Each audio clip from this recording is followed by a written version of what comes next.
For 25 years, they told Victoria Hale she would never walk again. The world's most expensive doctors agreed. The specialists nodded and signed their names on reports that sealed her fate.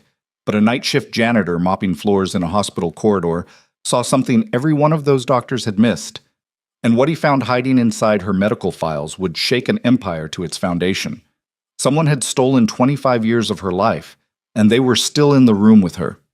This is the story of a woman who was never truly broken, and the man who refused to let the lie stand. If this story pulls you in from the first minute, hit like so more people find it. Drop a comment with the city you're watching from. I want to see how far this story travels. Now stay with me, because this one goes deep. The fluorescent lights in the rehabilitation wing of Mercy General Hospital buzzed with a thin, relentless hum that most people stopped hearing after their first week. Liam Carter had stopped hearing it somewhere around month 3. Now, almost 2 years into the night shift, the sound had become as ordinary to him as his own breathing. Background noise to a life that had slowly compressed itself into something unrecognizable.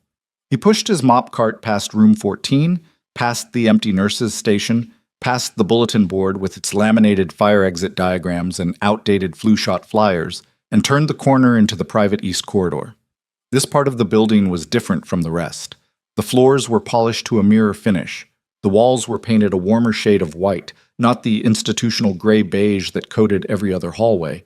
And the air carried a faint, clean smell, like someone had figured out a way to make hospital air smell like a hotel lobby. It costs money to make a hospital smell like that. Serious money. Liam pressed his mop into the bucket, wrung it out, and kept moving. Room 19 was dark tonight. He could see the thin line of blue light under the door, the standby glow of monitoring equipment, and he registered, without really thinking about it, that the usual ambient light from inside the room was absent. No reading lamp, no television. He almost kept going. He almost did. But something made him slow down. Not a sound exactly. More like the absence of one. A particular kind of quiet that didn't feel like sleep. Liam stopped, set his mop against the wall, listened. Nothing. Then, very faint, a sound like something being dragged, fabric against a hard surface. He knocked twice, soft. "Ma'am? Everything okay in there?" No answer. He tried the door. It wasn't locked. The private rooms on this wing never were, not unless requested, and he pushed it open just enough to lean his head inside. Victoria Hale was on the floor.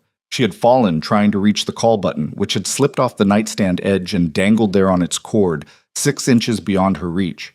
She was pushing herself up with both arms, jaw set tight, breathing hard through her nose. She didn't look at him right away. She was focused on the cord. Her fingers brushed it, missed by an inch. "Don't," she said, before he could move. Her voice was precise, sharp, the kind of voice that had spent decades giving instructions and expected them to be followed. "Do not help me. I'm not asking you to." Liam leaned against the doorframe. "Wasn't going to," he said. "I was just going to watch." That made her look up. She had dark eyes, very dark, the kind that absorbed light rather than reflected it, and they assessed him with an efficiency that was almost clinical. She took in his uniform, his age, the mop cart visible through the open doorway. She filed all of it away in approximately 1 second. "You're the night janitor," she said. "Floor technician," Liam said, "if we're being precise." Something moved across her face. Not quite a smile. More like the possibility of one, briefly considered and then set aside for later. She reached for the cord again. Her fingers closed around it. She pressed the call button, set it back on the nightstand, and then spent the next 90 seconds pulling herself back onto the bed without any help, using upper body strength that most people with functioning legs didn't have. It wasn't graceful. It wasn't smooth. Her hospital gown bunched at the wrong moments, her arms shook near the end, and she made a sound like she'd bitten something when she finally got her weight onto the mattress. Liam watched the whole thing without moving. When she was settled, she turned her head and looked at him again. "You're still here." "You're in my section," he said. "I've got another 40 feet of corridor after this. You fall again and nobody finds you for 3 hours? That's going to be a lot of paperwork for me." The possibility of a smile again, slightly more real this time. "What's your name?" "Liam. Liam Carter." "Victoria Hale," she said. like he didn't already know, like she needed to say it herself to make it official. "I know who you are," Liam said. "Does that change how you're standing there?" He thought about it. "No." She looked at him for another moment, then she reached over and turned on the reading lamp. The room warmed. "You can finish your section," she said, "and if you want to say something when you pass by on your way back, the door will be open." That was in November. By January, Liam was spending 20 minutes at the end of his shift sitting in the chair beside Victoria Hale's bed, talking about whatever came up. By February, the 20 minutes had stretched to an hour. He was still punching out on time. He'd learned to move faster through the rest of his section. And nobody on the night staff paid much attention, because nobody paid much attention to anything in that corridor after midnight. They talked about all kinds of things. His son, Noah, her company, Hale Medical Group, one of the largest private healthcare conglomerates in the country, which struck Liam as grimly ironic, given that its founder was currently a long-term patient in one of its own rehabilitation facilities. They talked about her father, who had built the original company and died when Victoria was 22, just 2 years after her accident. They talked about the weight of running something you inherited from someone you were still grieving. She was 30 years old and she had been in a wheelchair since she was 5. The accident had happened on a private road near her family's estate. A car, a gatepost, the kind of split-second collision that doesn't seem like it should change everything but does. The spinal damage had been at the thoracic level.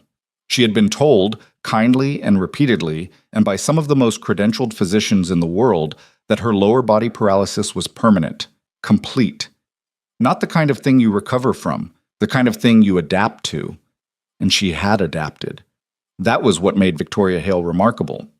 Not the empire she'd built or the 12-figure net worth. It was the sheer grinding efficiency with which she'd adapted to a world that wasn't designed for her, and then reshaped that world into something that fit. Her office building had been custom architected when she bought it. Her vehicle was bespoke. She had never asked for help that she didn't need, and she had never accepted pity in any form. But she was also, Liam had begun to realize, profoundly exhausted. Not from the paralysis, from the pretending, from the performance of certainty that every person in a position of power has to maintain, especially women in wheelchairs, especially women in wheelchairs running billion-dollar companies in rooms full of men who are always, in some small part of their minds, waiting for her to fail. "Do you get tired of it?" he asked her one night. February, cold outside. The heating vents in the wing clicked steadily.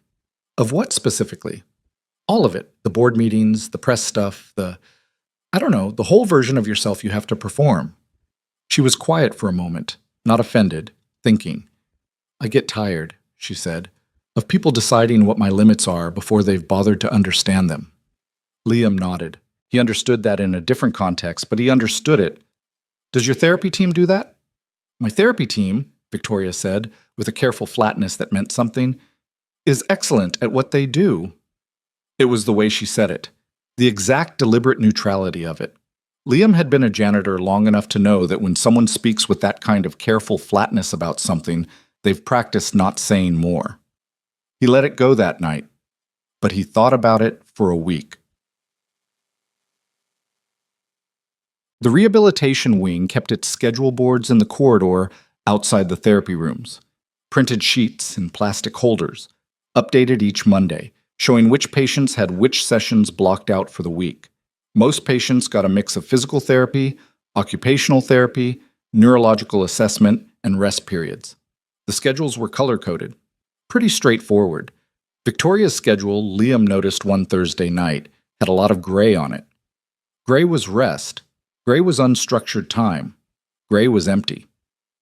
For the company's founder and primary patient advocate of Hale Medical Group, the woman whose public commitment to cutting-edge rehabilitation was a core part of the organization's brand, Victoria Hale was receiving a very conservative amount of active therapy. Liam stood in the hallway and looked at the board for a while. He wasn't a medical professional. He knew that. He'd taken a few continuing education courses at the community college, basic anatomy, medical terminology, because he'd thought at one point about training as an EMT before Noah's situation made the scheduling impossible. He understood enough to know that he didn't understand much, but he understood schedules. He understood gaps. He understood what it looked like when something was structured to keep someone occupied rather than to help them progress. He didn't say anything to Victoria yet. Instead, he went to the archives room. The hospital archives occupied half a basement level that smelled like old paper and industrial lubricant from the building systems running overhead. Medical records from before digitization were stored in bankers' boxes stacked on metal shelves, organized by year and then alphabetically. It wasn't complicated to find things if you knew how to look and had legitimate reasons to be in the building at 2 in the morning. Liam had been moving through this building for almost 2 years. He knew which doors were unlocked and when. He knew which staff members stayed at their stations and which ones drifted. He wasn't proud of the fact that he'd mapped the building's rhythms the way a person maps a neighborhood they've lived in long enough to feel uneasy. But that knowledge existed in him now, and it was useful. He found the Hale files in less than 20 minutes. They were thicker than he expected. Victoria had been at Mercy General, or connected to it in some official capacity, since before she was old enough to have a say in her own care. The early records were from other institutions, transferred in and filed here. He leafed through them quickly, not reading, just getting a sense of the shape of the thing. 3 separate folders: original treatment records, transfer summaries, and a third folder, thinner, with a white label that someone had written on in faded blue ink: Review, Archived. He opened the third folder. Inside were 6 documents, consultation reports from physicians he didn't recognize. The names were real enough, and several had institutional headers from major medical centers. He read them slowly, or as slowly as he could while standing in a basement at 2 a.m. with a flashlight because the overhead bulb in that section had been out for 3 weeks. The reports were from a 7-year window. Victoria would have been between 9 and 16 years old. They were written in the dense, precise language of neurological specialists, and Liam had to work through some of the terminology. But the conclusion he kept arriving at, reading and rereading certain sections, was consistent across multiple independent assessments. Residual neural activity detected in L1 to L3 segments, inconsistent with complete lesion classification. Recommend expanded diagnostic protocol before confirming permanent SCI designation. Patient demonstrates atypical motor response patterns during passive range testing. Current treatment plan does not reflect the full scope of potential intervention available. We do not believe the evidence supports a diagnosis of permanent complete paralysis at this time. We strongly recommend referral to the specialist program at Redacted for further evaluation. Redacted. Liam went back through the other documents. 2 more redactions, one in a footnote, one in what looked like a referral form. The redactions weren't digital. They were physical. Dark marker, applied to the paper. Someone had blacked out the names of programs and facilities that had been recommended to treat Victoria Hale as a child. Liam stood in the basement with those 6 pages in his hands and felt a cold that had nothing to do with the temperature. He put the folder back exactly as he'd found it. He went upstairs and finished his shift. He punched out and drove to the 24-hour diner on Fletcher Street and sat in a booth by the window with a cup of coffee he didn't drink, and he thought for a long time. He told himself it might mean nothing. Records got redacted for legal reasons. Facilities closed, programs got discontinued, referring physicians died or retired, and institutional affiliations became complicated. There were 100 bureaucratic explanations for redacted names in a 30-year-old medical file. He also knew, in the part of himself that didn't deal in comfortable explanations, that redacted names in a file that was supposed to be supporting a child's long-term care was not normal. He spent the next 2 weeks researching. It was slow work, and it had to happen in pieces. During breaks, on his nights off, sitting at the kitchen table after Noah was asleep with his laptop and a cup of instant coffee, searching names and institutions and medical programs from the late 90s and early 2000s. The specialists whose names appeared in those reports were findable, most of them. Several had published extensively. 3 were still practicing. 2 were retired. 1 had died in 2011. Liam reached out to the retired ones first. He identified himself as a healthcare worker conducting background research, which was technically true if you squinted, and asked broad questions about treatment programs from that era. Most didn't respond. 1 responded curtly and formally, and 1, a retired neurologist named Dr. Raymond Birch, who had spent 30 years studying incomplete spinal cord injuries before retiring to a small town in Vermont, wrote back a detailed, careful, and deeply troubled email. I treated several patients in that cohort, Birch wrote. 2 of them achieved significant recovery outcomes through the experimental stimulation program I was running at the time. A third patient, I cannot provide identifying information, was referred to me based on presenting indicators that strongly suggested incomplete injury classification.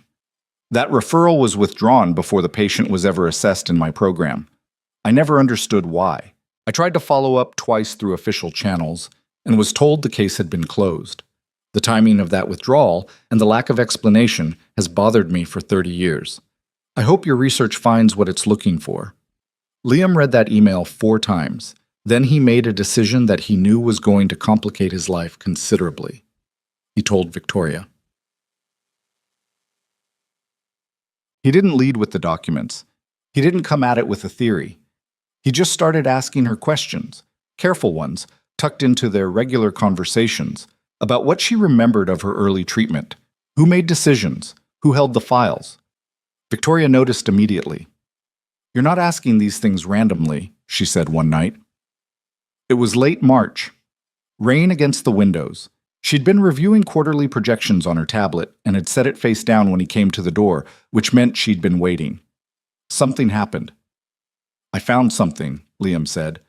"I don't know what it means yet." "Show me." "Not yet. I want to be sure first." Her expression sharpened. She was used to people being careful with information around her. Selective, protective, managing. The idea that someone might be careful with it for her, rather than from her, seemed to catch her slightly off guard. "Liam, I know. If there's something in my files, I know," he said. "Give me a week." She looked at him for a long moment. She had the eyes of someone who'd been lied to by careful, professional people for most of her life, and she was very good at reading faces. Whatever she saw in his made her sit back. "1 week," she said. In that week, Liam drove to 3 different medical facilities in the region, talked his way into 2 records departments with varying degrees of success, and made 6 more contact attempts with former staff of rehabilitation programs that had operated in the early 2000s. He found 2 more pieces. The first was a transfer authorization form from when Victoria was 12, moving her primary care from one specialist group to another. The form was routine, except that in the section where the referring physician was supposed to sign off, the signature was absent. In its place was a typed note. Authorization provided by Executive Guardian Representative per power of attorney documentation on file. Victoria's father had been alive when she was 12. He was in excellent health. He had not been incapacitated in any way that would have required someone else to act as his representative in medical decisions for his daughter. The second piece was harder to find and harder to understand. It was a brief internal memo from a hospital administrator written in 2003, referencing a policy decision about Victoria's care plan. The memo was mundane on its surface, scheduling, insurance coverage structure, long-term care protocols.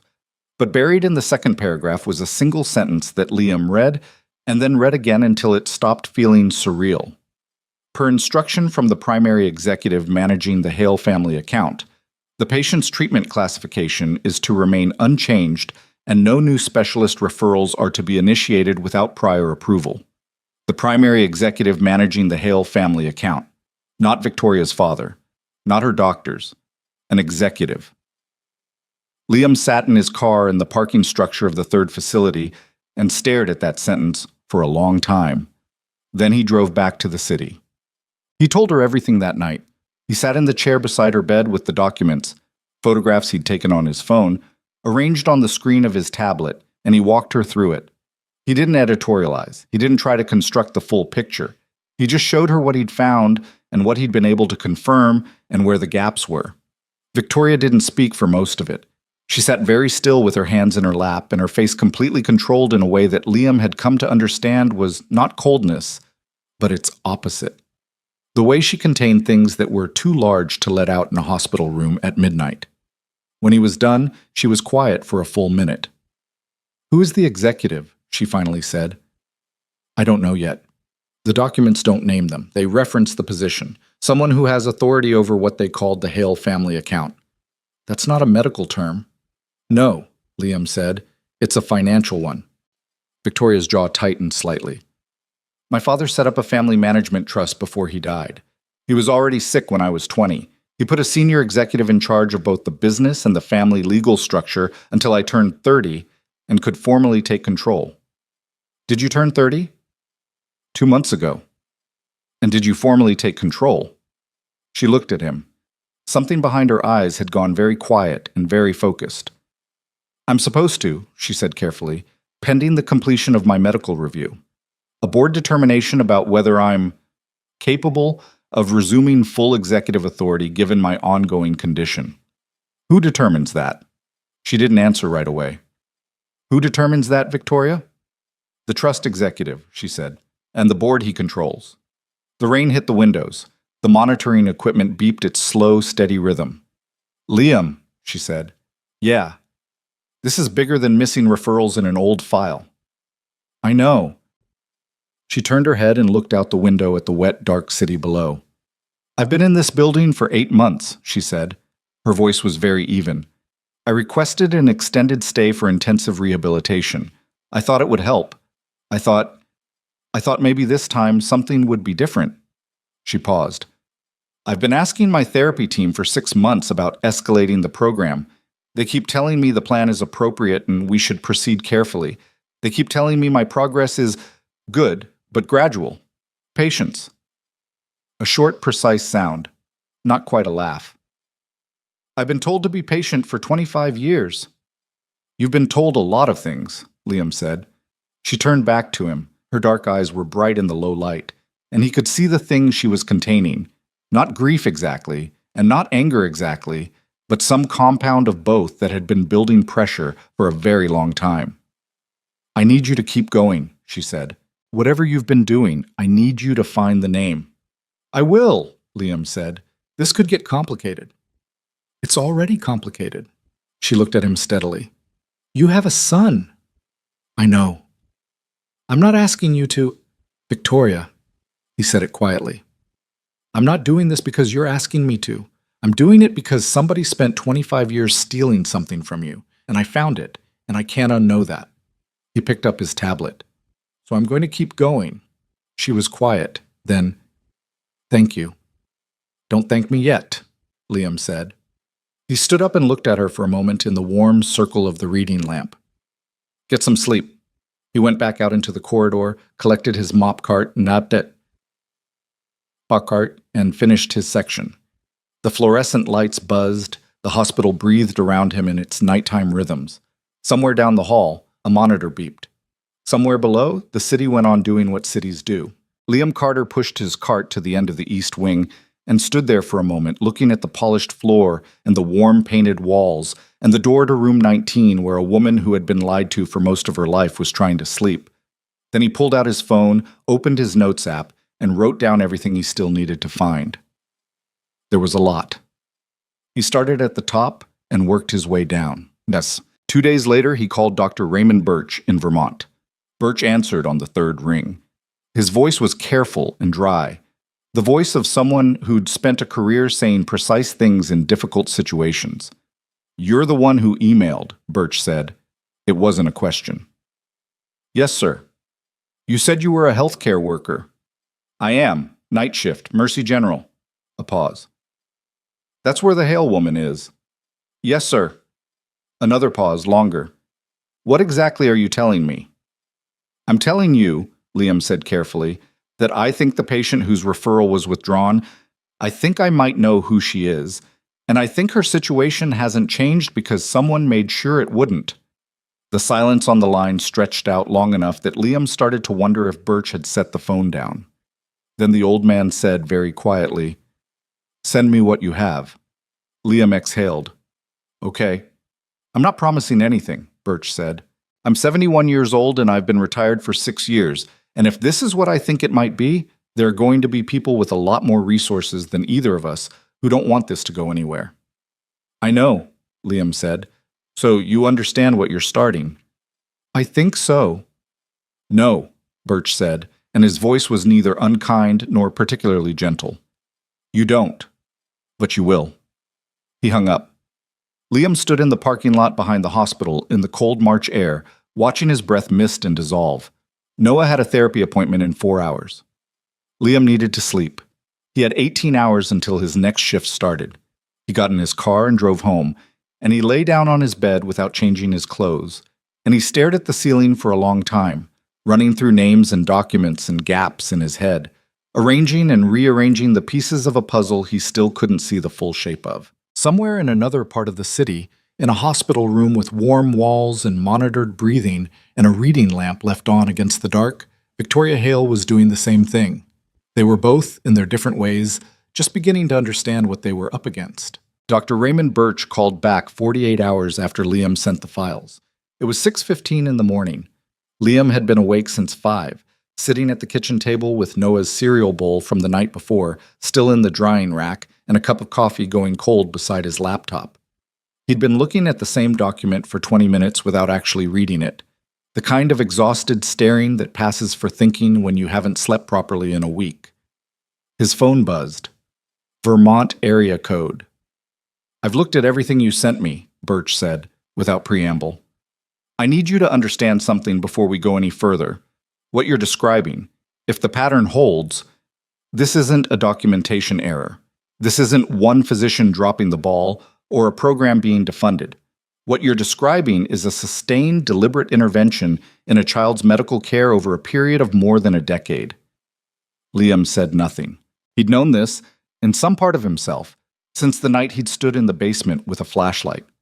Hearing it said aloud by a 71-year-old neurologist in Vermont made it feel different, heavier. "The referral that was withdrawn," Birch continued, "the one I mentioned in my email. I went back through my records last night. I still have paper files from that period. I kept everything, habit of the field. The referral came through a standard channel, a colleague of mine at a regional center. The patient was a minor. The clinical notes accompanying the referral described exactly the kind of incomplete injury profile that my program was designed to assess." A pause. 2 days before the scheduled intake appointment, I received a phone call from an administrative representative. Not a physician, an administrator. They told me the family had decided not to pursue the referral. I asked to speak with the attending physician. I was told that wasn't possible. I asked for a written confirmation of the family's decision. I never received one. "Did you try to follow up with the family directly?" The patient was a minor. Access to the family went through the administrative structure of the institution managing her care. I had no independent means of contact. Birch's voice carried something that wasn't quite guilt, but was adjacent to it.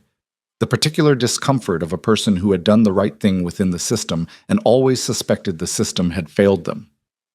I filed a concern report with the relevant medical board. "I don't know what happened to it." Liam pressed his palm against the kitchen table.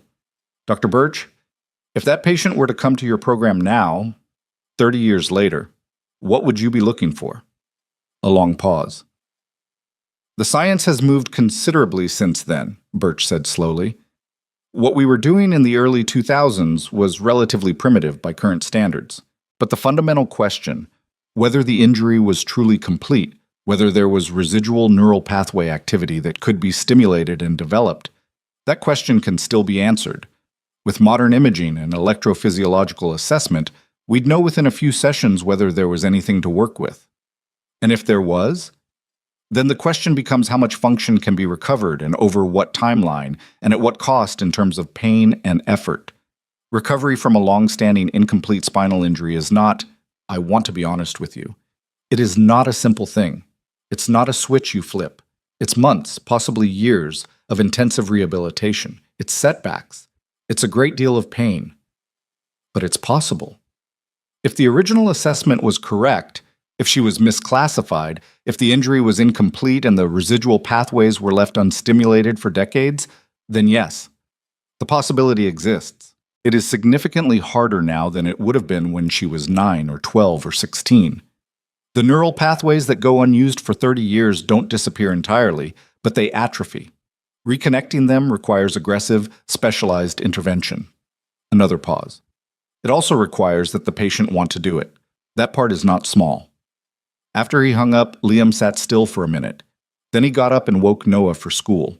His son was 8 years old and walked with a leg brace on the left side, a congenital condition that affected his gait and required ongoing physical therapy that insurance covered about 60% of, which meant the remaining 40% came out of whatever Liam could put aside from his hourly wage after rent and groceries and utilities. Noah was a cheerful, stubborn kid who had inherited his father's tendency to observe things carefully before speaking, and who had recently developed a deep and exclusive interest in trains that Liam encouraged because it was specific and specific interests were good.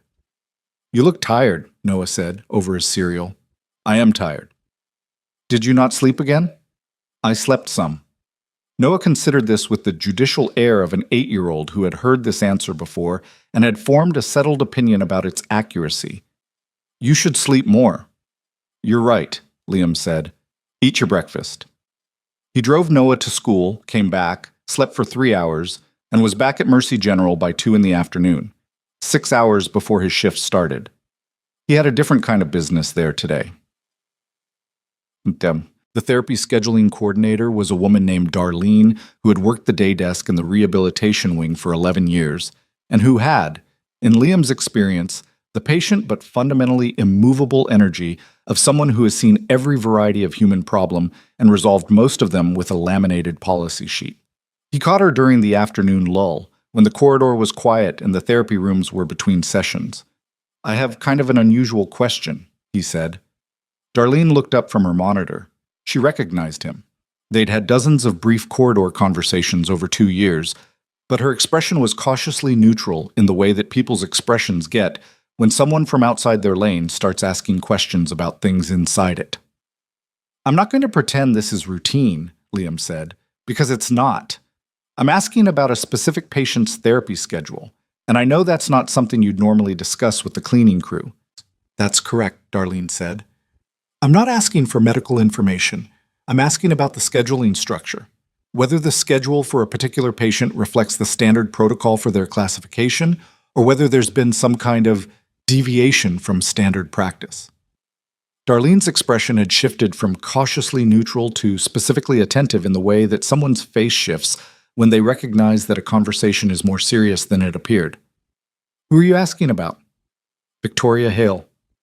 She was quiet for a moment. Her hands moved to her keyboard but didn't type anything. "Why are you asking me this?" "Because I've been looking at her schedule board for 2 months and something doesn't look right to me. And I don't have the medical background to know whether I'm wrong about that." "You're night shift maintenance," Darlene said. "I am." "This is significantly outside your job description." "I know that too." She looked at him for a long time. She had the expression of a person working through a careful internal calculation. What she knew, what she was permitted to say, what her conscience was telling her about the gap between those two things. "I can't discuss a patient's medical protocols with you," she said finally. "What I can tell you is that scheduling in this wing is reviewed monthly by a senior clinical supervisor, and that the parameters for any given patient's program are set by the attending physician and approved through the administrative structure." "Who's the administrative supervisor for this wing?" "Dr. Marcus Webb. He's the director of rehabilitation services." "Does he set the parameters himself, or does he approve parameters proposed by the attending physicians?" Something flickered in Darlene's face. "Usually the attending proposes and the director approves." "And for high-profile patients? Private wing patients?" The flicker again. More sustained this time. "Occasionally the director takes a more hands-on interest in specific cases." Liam nodded slowly. "Does Dr. Webb have any connection to the Hale Medical Group's administrative structure, outside of his hospital role?" Darlene's hands went very still on the keyboard. "I think," she said carefully, "that you should be very careful about what you're looking into." "I'm being careful." "I don't think you understand what careful means in this context." Her voice was low and even. "Marcus Webb has been at this institution for 14 years. He has significant relationships with the board, with administration, with the corporate governance structure of several of the institutional partners." She paused. "He is not someone who responds well to scrutiny." "Has anyone tried?" Another silence. Longer. "A physical therapist," Darlene said at last, very quietly, "raised a concern about a patient's progress evaluation 18 months ago. She filed an internal report suggesting the treatment plan wasn't aligned with current best practices. She stopped. What happened to her? She doesn't work here anymore. Liam held Darlene's gaze. Did she leave voluntarily? Her contract wasn't renewed, Darlene said. The official reason was a restructuring of the PT department. She turned back to her monitor. Her face had closed down. I've told you more than I should have. I suggest you be very careful, Mr. Carter, for your own sake. Liam thanked her and left. He sat in his car in the parking garage for 15 minutes, running his thumb over the edge of his phone, thinking about Noah's therapy appointments, and the 40% gap, and his lease, which was up in July, and whether any of this was something he could walk away from if he chose to. He couldn't. He'd known that since the basement. He started the car. Mom. He told Victoria that evening. She listened without expression, the contained stillness she used when information was too significant to process with her face, while he laid out Birch's assessment, Darlene's carefully indirect warning, and the connection forming between Dr. Webb and the administrative structure that had been managing her care. Marcus Webb, she said when he finished. Her voice was flat. You know him. He's been the director here since before I became a patient. He was recommended to me personally by my company's medical advisory board as the appropriate specialist to oversee my rehabilitation program. Recommended by who on the board? A beat. By the trust executive. The words sat between them. His name is Gerald Forsyth, Victoria said. She said it the way you say the name of something you've been looking at from a careful distance for a long time, without letting yourself see it clearly. He's been the senior executive managing the Hale Family Trust since my father structured it in 2002. He has been, in every formal sense, the second most powerful person in my company for 24 years. And he controls the board. He controls enough of it. The trust structure gives him proxy authority over approximately 40% of voting shares until the formal transfer of control is completed, which requires a medical clearance from Dr. Marcus Webb. She said it slowly, like she was hearing the shape of it for the first time, even though she'd been inside it for years. Who determines whether I am capable of resuming full executive authority? The room was very quiet. Victoria. Liam leaned forward slightly in the chair. Has Forsyth ever said anything to you about your medical situation? About recovery? About the program here? She thought about it. He has always been supportive, concerned. He visits regularly. He's been present at several of my consultations with Webb. She paused. He cried when I first arrived here. He held my hand and said he hoped this program would finally give me some answers. A short, precise pause. He seemed very sincere. How much is the company worth? Victoria looked at him. Hale Medical Group's current market capitalization is approximately $11 billion. Liam sat back. $11 billion. A man who controlled 40% of the voting structure of an $11 billion company through a trust that remained active only while its designated beneficiary was medically incapacitated. He needed you to stay in the chair, Liam said. Victoria didn't answer. Her hands were very still in her lap. Her face was controlled, but there was something at the edges of it, around her eyes, in the set of her jaw, that was shifting. Something that had been locked into a particular position for a very long time and was beginning, slowly and painfully, to move. I need to make a phone call, she said. To who? To my personal attorney, the one Forsyth doesn't know about. She looked at Liam directly. I'm not entirely without resources. I've spent the last 18 months quietly restructuring certain things. I didn't know what I was preparing for. I thought I was just being cautious. A pause. Maybe some part of me knew. What does your attorney need? Everything you have. Every document, every photograph, every email from Birch. I can have it organized and sent tonight. Good. She reached for her tablet, then she stopped and looked back at him. Liam. Yeah. How's your son? The question landed differently than he expected. After everything they'd just been through in that conversation, the sheer ordinariness of it. He's good, Liam said. He's really into trains right now, like the history of railroad infrastructure. He made me watch a 2-hour documentary about the Transcontinental Railroad last weekend. Something softened in Victoria's face. Real softness, not performed. How old is he? 8? Does he know what you do at night? He knows I clean things. He thinks that's pretty normal. Liam paused. He's a good kid. Better than I deserve, honestly. His mother, she left when he was 2. It's been a while. He said it simply, without the weight that it used to carry. Some things just became facts eventually. Victoria nodded slowly. She didn't offer condolences.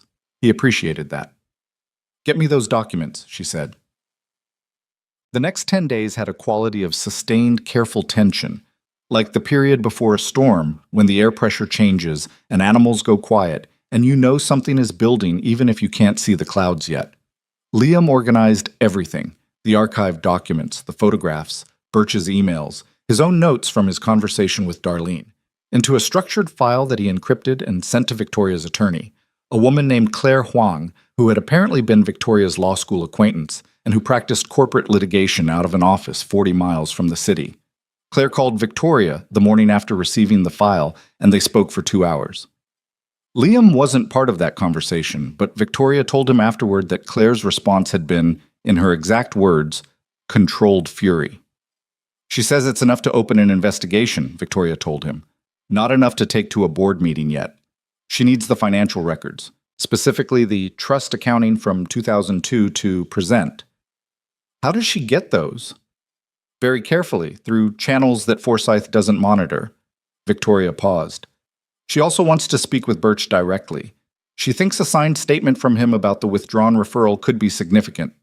Liam reached out to Birch again.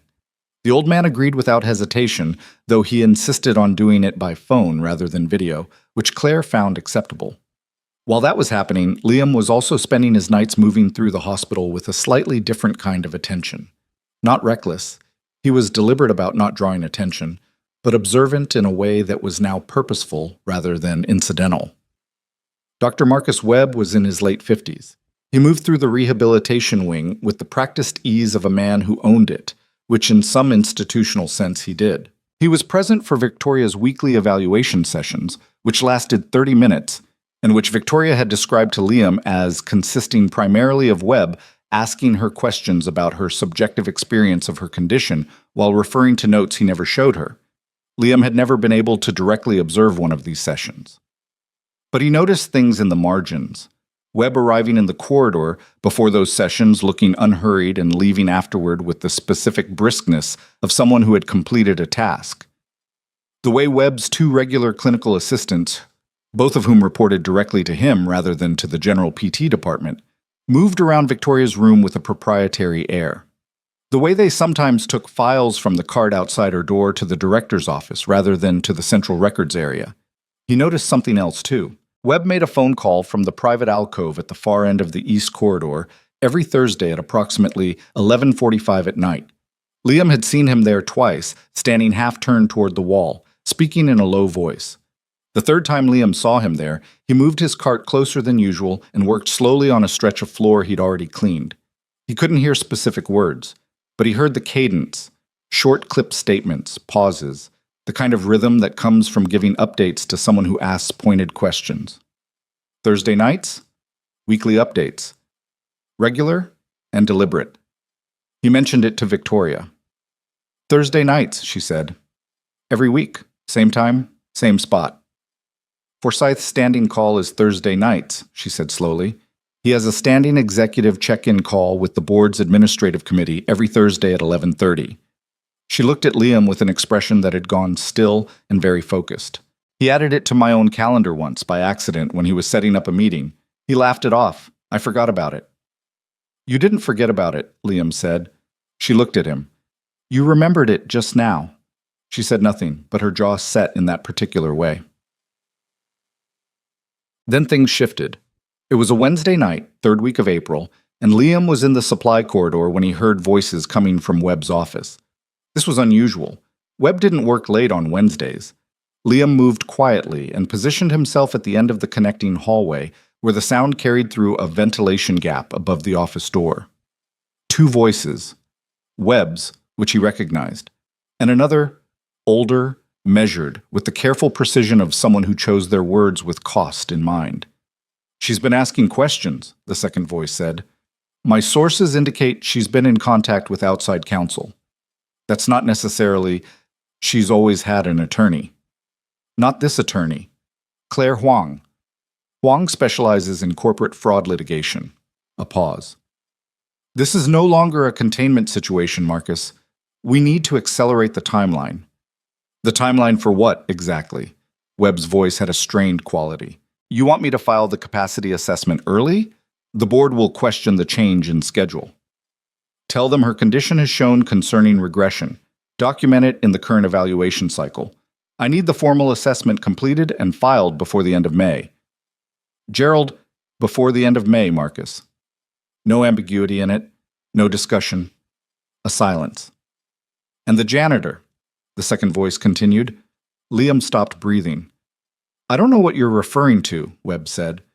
The night maintenance employee who's been spending time in her corridor. My people noticed him in the archives 3 weeks ago. I'd like to know who he is and why he was there. A longer silence. I'll look into it. Do more than look into it. I want him reassigned off this wing, tonight if possible. Liam moved back down the corridor before the voices could grow closer to the door. He walked to the elevator bay at normal pace, collected his cart from where he'd parked it, and finished the last 40 minutes of his section with sweat on the back of his neck and his mind running very fast and very quiet. He texted Victoria from the parking lot after his shift. Something happened. Don't use the room phone or the hospital Wi-Fi for anything. I'll explain tomorrow. Her response came 3 minutes later. Understood. Be careful. He drove home. Noah was asleep.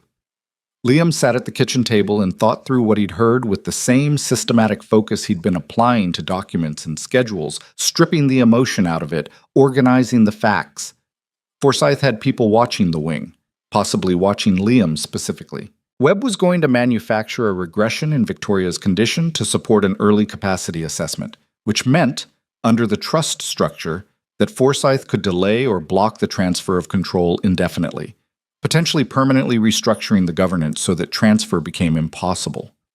And someone, Webb, Forsyth, one of their people, was going to try to remove Liam from the equation. He had maybe 48 hours before his reassignment came through, possibly less. He opened his laptop and wrote a detailed account of everything he'd overheard, time-stamped and specific, and emailed it to Claire Huang with a note that said, "This needs to happen faster than we planned." Claire responded at 6 in the morning. I know. I've been looking at the trust accounting. You need to see what I found. Can you meet me today? Claire Huang's office was in a converted Victorian row house 40 miles from the city, the kind of office that looked like it was designed to make you feel calm, which Liam suspected was tactical on her part. She was 40, compact and precise, with the particular stillness of someone who spent their days building arguments out of complicated information. She had a lot of paper spread across her conference table. Sit down, she said. No small talk. I'm going to show you something, and I need your reaction because you've spent more time inside that institution than I have. She walked him through the trust accounting in broad strokes. She was careful about what she showed him in full and what she summarized, which told him the legal angles were already in play. But the overall picture was clear enough. Between 2002 and the present, Gerald Forsyth had, through a series of layered transactions and affiliated entities, positioned himself to benefit from 23% of Hale Medical Group's net annual revenue through what was structured on paper as a management services agreement. 23% of the annual revenue of an $11 billion company. Not the valuation, the annual revenue, which ran to roughly $3 billion per year for 24 years. That's, Liam started. Over $500 million, Claire said. Conservatively. Possibly more when you account for the equity positions.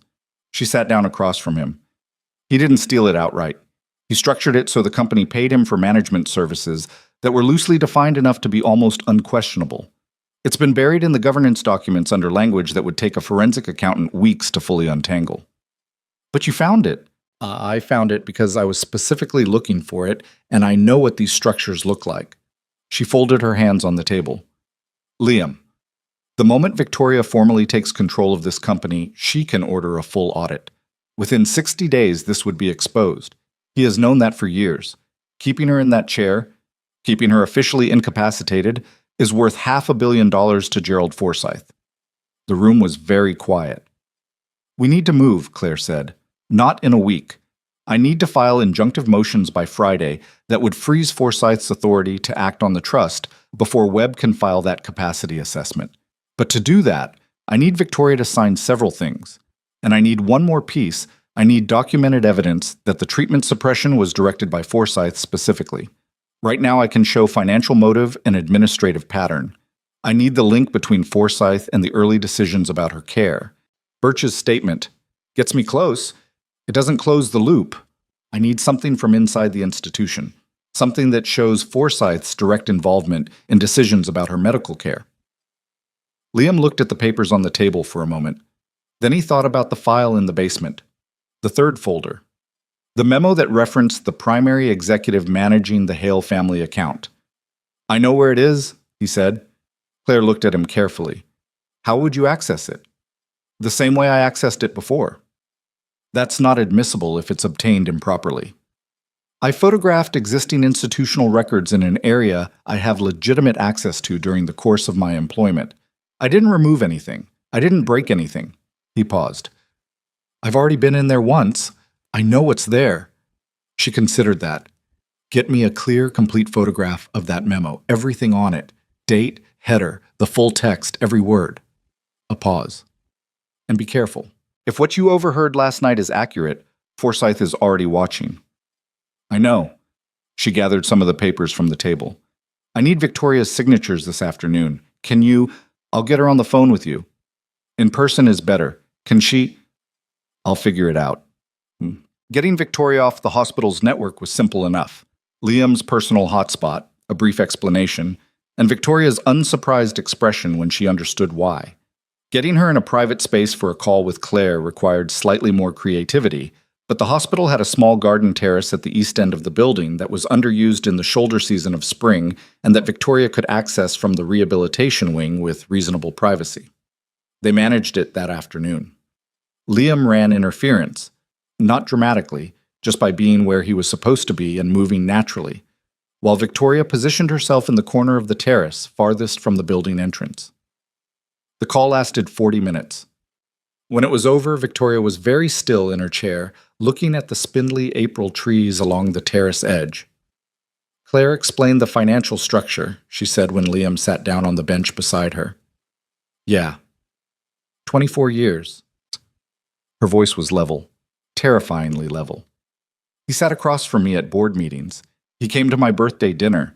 He put his hand on my shoulder at my father's funeral and said, She stopped. Her jaw worked slightly. He said my father would have been proud of what the company had become. Liam didn't say anything. The company my father built, she said, the one my father asked him to protect. She let out a breath that was slow and hard and not quite steady. Gerald Forsyth was my father's closest friend. That was the piece Liam hadn't known. He sat with it. I'm sorry, he said. Not a performance, just the truth of it. Victoria was quiet for a moment. The trees moved in a slight cold wind. Somewhere on the street below, a car horn sounded and faded. When my father was dying, she said, he told me Forsyth would look after things, that I didn't need to be afraid, that there would be someone who knew the company, knew the family, knew how everything worked. She paused. He said it like it was a gift. Liam looked at her profile, the controlled, precise line of her face, and the thing that was moving underneath it, pressing against the surface from the inside. He wanted to protect you, Liam said. He just chose the wrong person. Victoria's throat moved, one small motion of swallowing something down. I need that memo, she said. I'm getting it tonight. She turned to look at him. Her dark eyes were very steady. You understand that if they're watching this wing, you going back into that basement is a risk. I'll be careful. Liam. Something in her voice shifted. Not softer exactly, but more direct, like she'd set down something she'd been carrying at a careful distance. I need you to understand that this is not, I'm not asking you to risk your job or your son's stability or anything else because of me. You didn't choose this. You found something and you came to me with it, and I am grateful for that. But it doesn't mean you owe me anything. He looked at her for a moment. I know that. Then why? Because it's the right thing, he said simply. And because I'm going to be pretty annoyed with myself for the rest of my life if I stop now. She held his gaze for a moment longer, then she turned back to the trees. Get the memo, she said. Yeah. He went back inside. That night, Liam moved through his section at normal pace, at normal times, and nothing about it looked different from any other night. He finished the east corridor, cleaned the utility alcove, refilled 2 supply stations, and at 2:17 in the morning, walked down to the basement with his cart. He'd been thinking about the surveillance angle since Claire's warning. The archives room had no camera. He'd checked that months ago, early in all this, without knowing why he was checking. The corridor leading to it had one camera, mounted at the far end, angled down. He knew its field of view from 2 years of cleaning that hallway. He approached from the perpendicular, stayed close to the wall below the camera's angle, and was inside the archives room inside of 45 seconds. The folder was where he'd left it. He found the memo in under 2 minutes. He knew exactly where it was. He photographed it 4 times from different angles, checking clarity after each shot. The institutional header was visible. The date was readable. And the sentence about the primary executive managing the Hale family account was clear and unambiguous. He was back in the main corridor in under 10 minutes. He transferred the photos to his encrypted cloud drive, sent them to Claire's secure email, and finished the last section of his shift. At 3:45, as he was clocking out, his supervisor, a decent man named Earl, who always smelled faintly of the peppermint candies he kept in his shirt pocket, stopped him at the desk. Hey, Liam. Got a schedule change for you. Starting next week, you're being moved to the West Wing, building maintenance. Liam looked at him. Who requested the reassignment? Earl looked uncomfortable. It came from above my level. HR approved it. I don't have more detail than that. He paused. I'm sorry, man. I don't make these calls. I know, Liam said. It's fine, Earl. He walked to his car. He had tonight's photos. He had Birch's signed statement.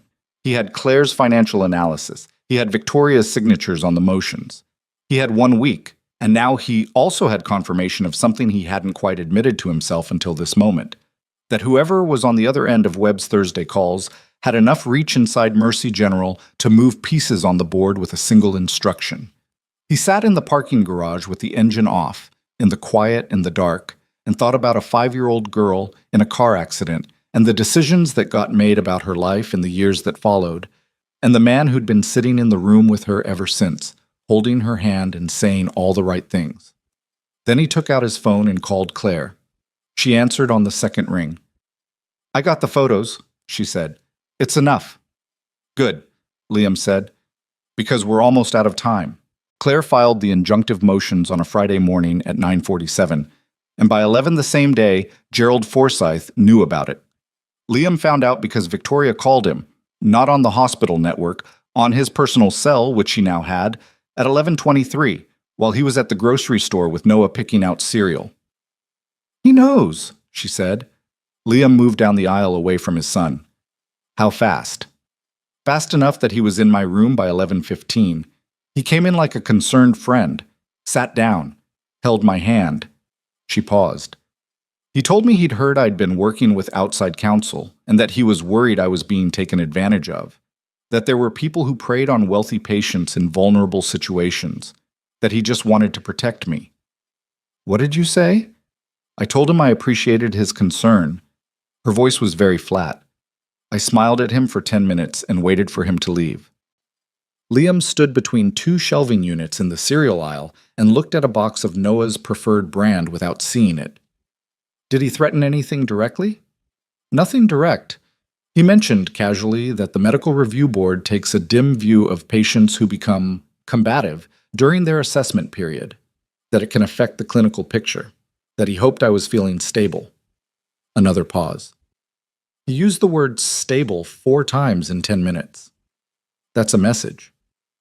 That's a very clear message. Noah had appeared at the end of the aisle, holding a different cereal box and looking at Liam with the patient, evaluating expression he used when he was trying to decide whether to interrupt. Liam held up 1 finger. Noah stayed where he was. Claire's motions, Liam said. Will they hold? She thinks so. The injunction would freeze Forsyth's trust authority for 60 days pending investigation. If the court grants it, he can't file the capacity assessment without court oversight. If they grant it quickly, within the week, we have time. A pause. If the judge takes longer, or if Forsyth can get it thrown out, Webb files the assessment and we lose the window. What does Claire need from us in the meantime? She needs Birch. Not just the signed statement, she wants him to appear before the court in a formal capacity if the injunction is challenged. She needs to know if he'll do that. I'll call him today. Liam? She stopped, started again. Forsyth is going to come after you, not personally. He'll use the institution. I think the reassignment is the first move. There will be others. I want you to understand that, and I want you to decide with clear information whether you want to continue. Liam looked down the aisle at Noah, who had started reading the back of the cereal box with his full studious attention. 8 years old, leg brace, Transcontinental Railroad, 40% of physical therapy costs coming out of Liam's pocket. I already decided, Liam said. Let me know what Claire needs. He hung up and walked back to his son. Can we get this one? Noah held up the box. That's mostly sugar. So is the other one. The other one is slightly less, mostly sugar. Noah considered the relative sugar merits of both options with genuine deliberation. Fine, he said finally, and put the box back. They finished the shopping. Liam drove home, put the groceries away, and called Dr. Birch from the back porch while Noah watched his railroad documentary. Birch listened to everything without interrupting. When Liam finished, there was a pause. You're asking me to testify, Birch said. Claire would need you available if the injunction is challenged. It might not come to that. But it might? Yes. Another pause. I'm 71 years old and I've been retired for 6 years and I live very quietly, Birch said. I have a vegetable garden and a dog, and I play chess badly against my neighbor every Tuesday. A beat. I've also spent 30 years knowing, in some part of myself, that something happened with that case that I never got to the bottom of. I filed a concern report and I watched it disappear and I told myself I'd done what I could. He was quiet for a moment. I'll do it. If it comes to that, I'll do it. Thank you. Don't thank me. Just make sure your attorney knows what she's doing. She knows what she's doing. Good. A pause. How's the patient? She's holding, Liam said. She's a lot stronger than anyone's given her credit for. That would fit, Birch said. The ones who've been fighting a long time usually are. The injunction hearing was scheduled for the following Wednesday.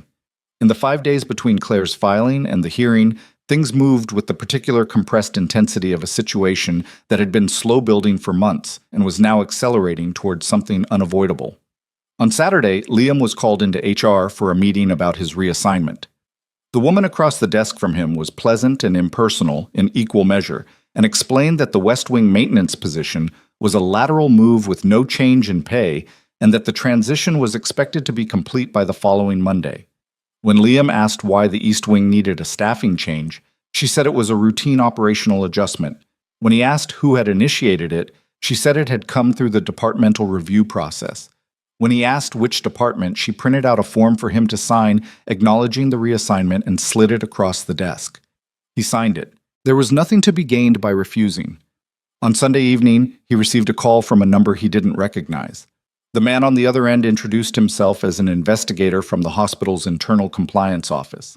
He said there had been a report filed suggesting that Liam had accessed restricted areas of the building outside his authorized maintenance zone, and that the compliance office was required to investigate all such reports. He was very professional about it. He asked Liam to come in for an interview on Monday morning. Liam said he'd be there. He called Claire immediately after. They're building a case to terminate you, she said. If they can get you fired for cause before the injunction hearing, your access to Victoria is cut off and your testimony, if it comes to that, is compromised by the suggestion that you were operating improperly inside the institution. But can they actually fire me? I was in an area I had physical access to during my normal shift hours. Whether they can make it stick is secondary. They only need to get you off the campus and away from her before Wednesday. Claire's voice was precise and a degree grimmer than her usual register. Don't say anything at that interview that you're not comfortable with. You have the right to have someone present with you. Do I need a lawyer present? For an HR interview, technically no. Practically, it would be better. I can refer you to a labor attorney who can be there Monday morning. Okay?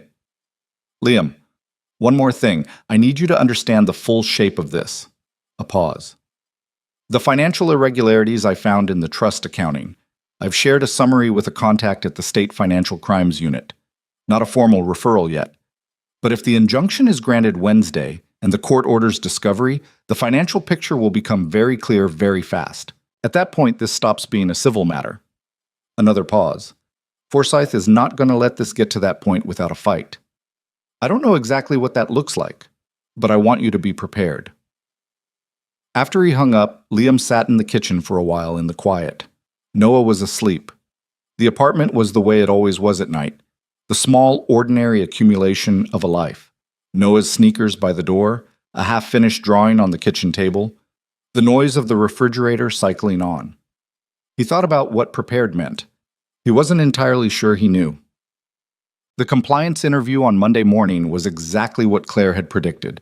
Careful, methodical, and designed to produce a documentation trail rather than to genuinely investigate anything.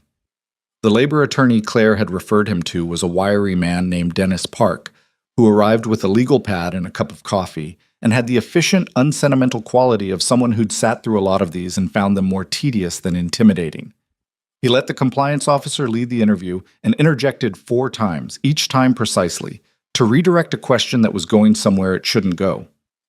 The compliance officer asked Liam about his presence in the basement archive area.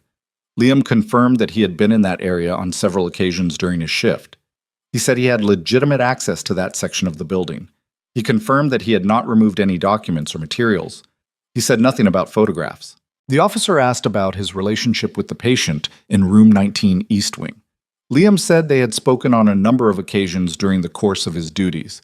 He said this was not unusual. The night shift was quiet, and brief interactions with patients who were awake were common. The officer asked whether Liam had shared any patient information with external parties. Dennis interjected before Liam could answer and said the question as framed was overbroad. The officer rephrased. Liam said he had not shared confidential patient medical information with anyone. This was technically true. The documents he had shared with Claire were institutional administrative records, not medical files. Liam had thought carefully about this distinction. They were done in 45 minutes.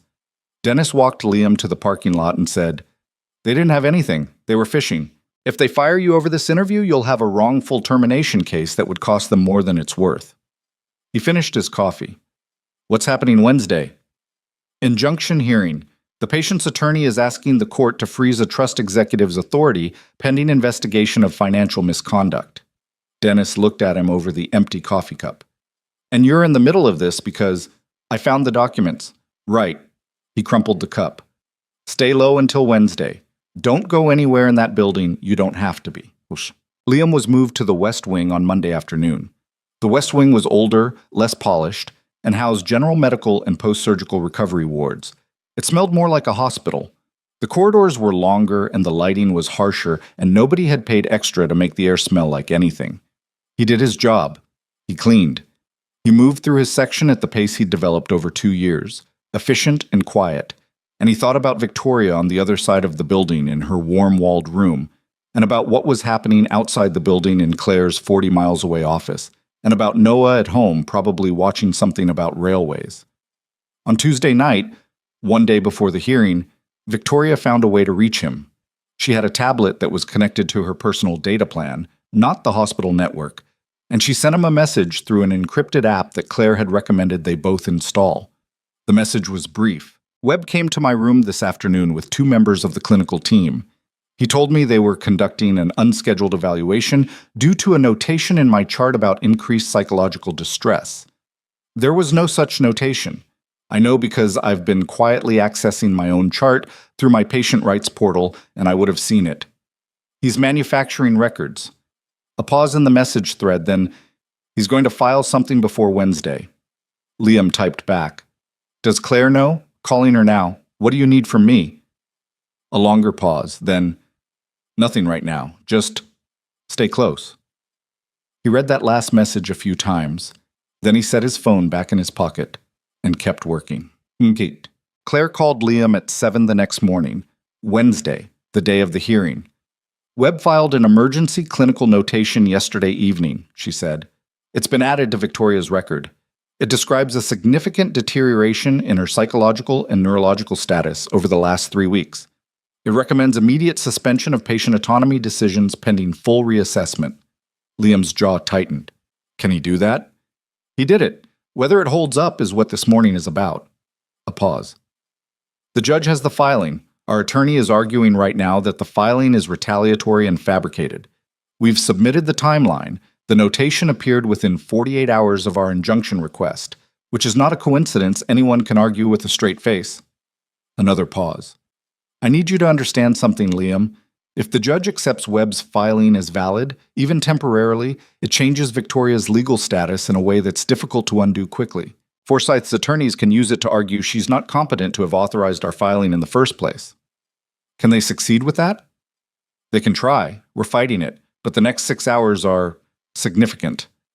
He went to Noah's school, dropped him off, drove to a diner near the hospital, and ordered breakfast he barely touched.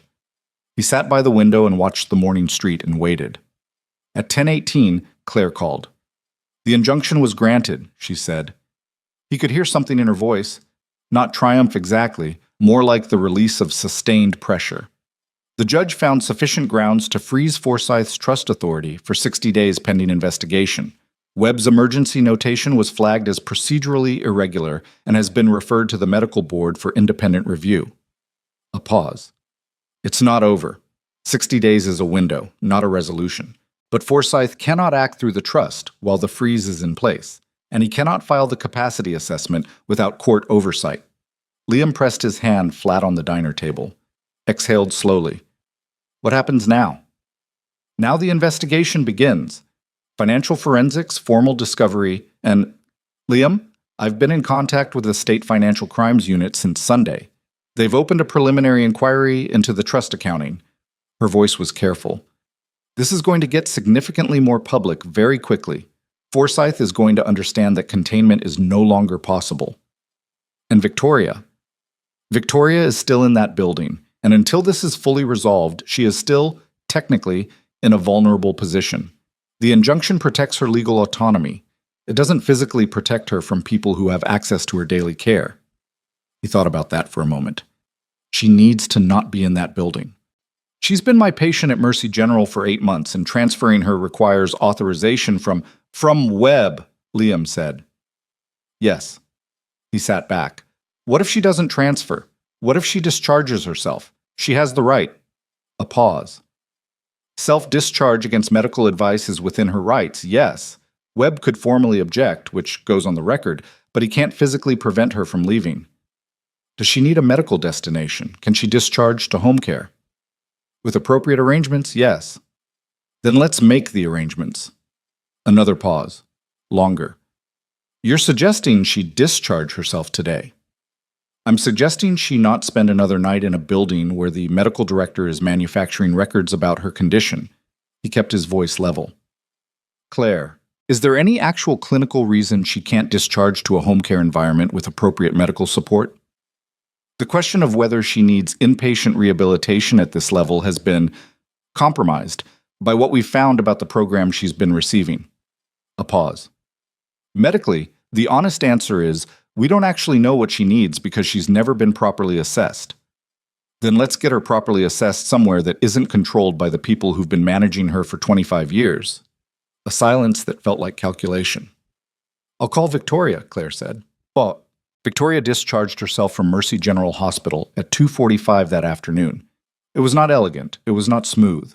Webb was notified per protocol when she formally initiated the discharge process, and within 20 minutes he was in her room with 2 members of his clinical team and a concerned expression that didn't reach his eyes. Victoria, he said, I strongly advise against this. Your current clinical picture. My current clinical picture, Victoria said, from where she was supervising the packing of her personal items, with the focused calm of someone who had decided exactly how this was going to go, is one that I'm having independently reviewed, as is my right. The notation in your file, is under review by the medical board. She looked at him directly. I know about the filing, Marcus. I know when it was filed and I know why. We both know what the board review is going to find. Webb's expression didn't break. He was a very controlled man, but something shifted in his posture. A slight reorientation, like a person recalculating their position in a room. You're making a serious mistake, he said. I've made many, Victoria said. Most of them involve trusting people who didn't deserve it. I'm working on that. She turned back to her things. You can go. He stood there for another moment. The two clinical team members looked at the floor. Then Webb turned and walked out. Victoria let out a breath. Her hands, Liam noticed from where he was standing in the doorway. He'd come to the East Wing one last time, technically outside his new assigned section, and he was probably going to hear about that. Her hands were not entirely steady as she continued packing. He stepped into the room. Let me get that, he said, taking the heavier bag from the chair. She looked at him. Her eyes were bright, and there was a tightness around them that he recognized as the aftermath of holding something together for a long time. You're supposed to be in the West Wing, she said. I know. You're going to get in trouble. Probably. He zipped the bag. How are you feeling? I'm terrified, she said. Simply, without performance. It was the first time he'd heard her use that word about herself. I've been in an institution of one kind or another since I was 5 years old. I don't know what it looks like to be somewhere else. He held the bag and looked at her. It looks like figuring things out as you go, he said, which you're already doing. She held his gaze for a moment. Then she straightened in her chair. The controlled, precise posture that was so habitual it had become structural, and said, Get the other bag. He got the other bag. They went down in the elevator and out through the main entrance. A car was waiting. Claire had arranged it. The afternoon was gray and cool, with the thick, low sky of a city that might rain but hadn't decided yet. Victoria stopped in the entrance alcove and looked at the parking lot and the street beyond it, and the ordinary movement of a Tuesday afternoon in a city that had no idea what had just happened inside this building. I've been looking at that through a window for 8 months, she said very quietly. Liam stood beside her. He didn't say anything. After a moment, she moved forward through the automatic doors out into the open air. She went to a private residence that Claire had arranged, a secured rental in a different part of the city with medical-grade accessibility features that had been set up in the previous 48 hours by a logistics team working off Claire's direction. It wasn't Victoria's own home. Her primary residence was connected to the Hale corporate structure in ways that Claire wasn't sure were secure, but it was clean and quiet, and nobody connected to Forsyth or Webb had any reason to know about it. Liam drove her there. That was not a professional decision. It was a personal one, and he didn't agonize over it.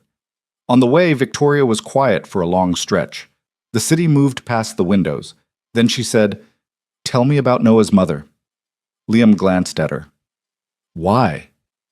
Because you know almost everything about me and I know almost nothing about you, and because I think about it sometimes. How you do this alone. He watched the road. Her name is Sarah. We met young, got serious fast. Neither of us was ready for what we turned into when things got hard. When Noah was diagnosed, she tried. For about a year she tried really hard, and then one day she didn't anymore. He paused. I don't think she's a bad person. I think she was someone who discovered that the version of her life she'd imagined wasn't the one she was living, and she didn't know how to adjust to that. That must have been very lonely. It was. For a while. He thought about it. Then it just became life. You stop comparing it to what you thought it was going to be, and you just live the version you have. Victoria was quiet for a moment. I've been doing that in reverse, she said, accepting the version I was told I had, not considering there might be another one. There might be, Liam said carefully. Birch thinks so. Yeah. Have you thought about what that means? If his assessment is correct. If the treatment works. Liam had thought about it. He'd thought about it more than he'd let himself fully acknowledge. I think it means your life changes in a way that's going to be hard and painful and take a long time and probably won't look the way you imagine it. That's not a reassuring answer. You didn't ask for reassurance. He glanced at her again. You asked what it means. She looked out the window. I'm afraid to hope for it, she said. I've spent 25 years not hoping for it. It's It's very well defended. That absence of hope. I know. You don't. Not the same thing, he said. But I know what it is to protect yourself from wanting something you don't believe you're going to get. He paused. It works, right up until it doesn't. The car was quiet for a while. When Birch evaluates me, she said, if there's something there, if there's any possibility, I want you to know that I'm going to pursue it, completely, whatever it takes. I know that. I'm not telling you for reassurance. I'm telling you because... She stopped. Tried again. Because you found this. And I want you to know that you didn't find it for nothing. Liam nodded slowly. They didn't speak again until he pulled up to the rental property and got out to help with the bags. Forsyth made his move 3 days later. Liam found out from Claire, who called at 8 in the morning while he was making Noah's lunch. He's filed a counter motion, she said.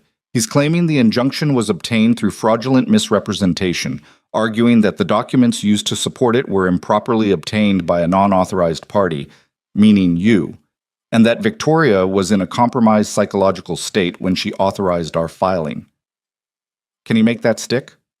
The document access argument is thin, and we can defend it.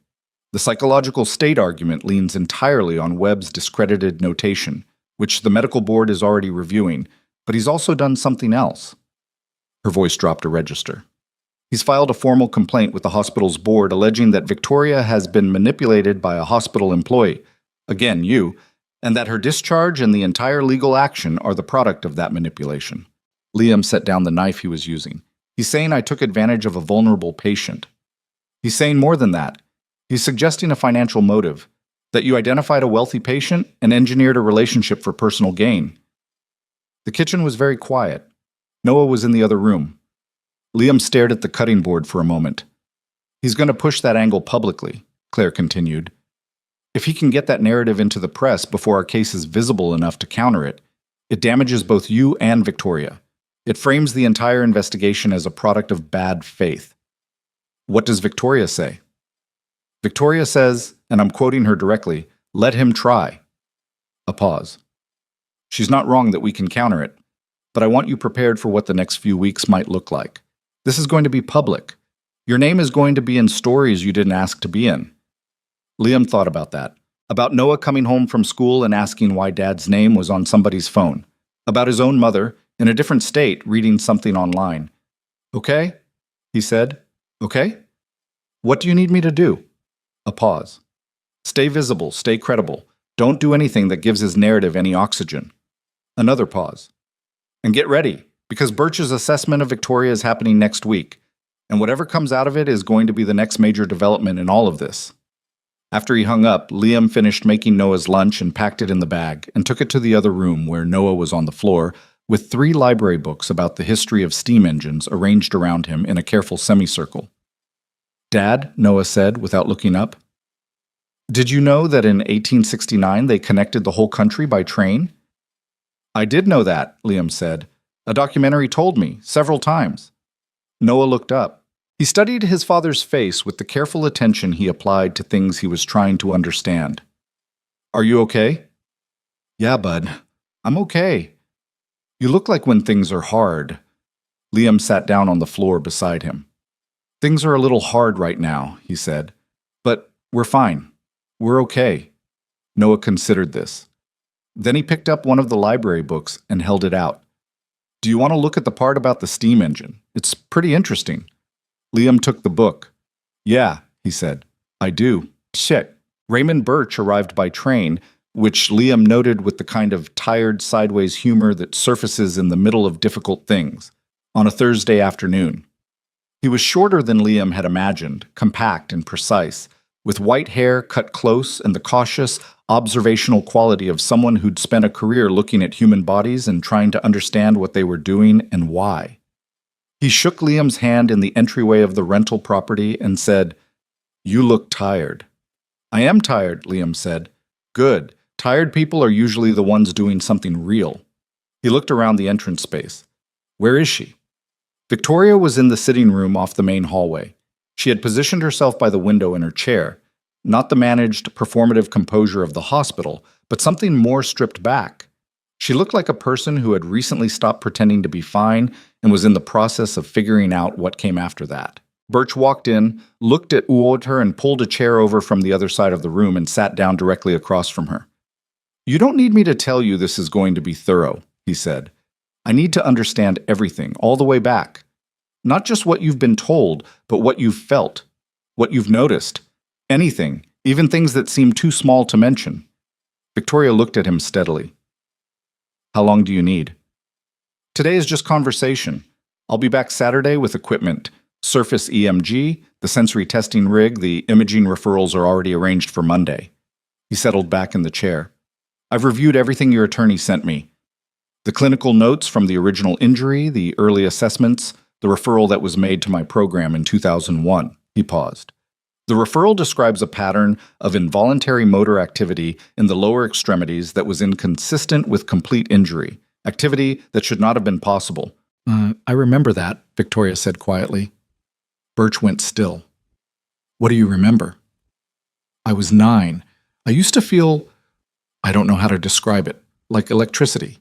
Deep in my legs, not consistent, not controllable, just occasionally there." She paused. "I told one of my therapists. She told me it was phantom sensation, normal with SCI." "Did it stop?" "Gradually, over a few years." Her voice was very even. "I assumed it meant things were getting worse, more permanent." She paused. I stopped mentioning it. Birch was quiet for a long moment. He wasn't writing anything down, but he had the focused attention of someone recording everything. "The fact that those sensations existed," he said carefully, "and then diminished rather than being redirected through treatment." He stopped. Started again with more control. "There were pathways, Victoria. Whatever we find when we do the formal assessment, there were pathways there when you were 9 years old. Whether there's enough left to work with now, that I don't know yet. But I want to be very clear about one thing." She looked at him. "The conclusion that your paralysis was permanent and untreatable was not a medical conclusion," he said. "It was a decision, made by people who had reasons that had nothing to do with your care." The room was very quiet. Victoria's jaw moved slightly. Her hands, in her lap, were very still. "I know that," she said. Her voice held. "I know that now." "I'm sorry it took this long," Birch said. And he meant it. It was in his voice, the weight of a man who had filed a report 30 years ago and never been able to follow it. "Don't apologize," Victoria said. "Just tell me what we can do." He nodded once. "That's what Saturday is for, again." Liam walked Birch out to his car in the early evening. The street was quiet, the light low and orange, the kind of spring evening that feels like a promise the season hasn't fully kept yet. "What's your honest assessment?" Liam said. "Not the clinical hedge, your honest read." Birch unlocked his car and stood by the door for a moment. "Honest read," he said. "The motor sensation she described at 9 years old, the pattern in the original injury documentation, the electrophysiological data we'll get Saturday. If it shows what I think it's going to show, there are residual pathways. Whether they're viable after 30 years of disuse is the question I genuinely cannot answer yet." He looked at Liam directly. "Recovery, if it happens, will not be what people imagine when they imagine it. It won't be a movie moment. It will be months of brutal, painful, demoralizing work. Some days will feel like nothing is happening. Some days will feel like it's getting worse." He paused. "She knows that. She knows it intellectually," Liam said. "Yes." Birch acknowledged this with a slight tilt of his head. "The day it becomes real. The first time she can't do something she thought she'd be able to do, the first major setback. That's a different kind of knowing." He got in the car. "She's going to need people around her who don't disappear when it gets hard." He drove away. Liam stood on the sidewalk in the fading light. Back inside, he could see through the sitting room window.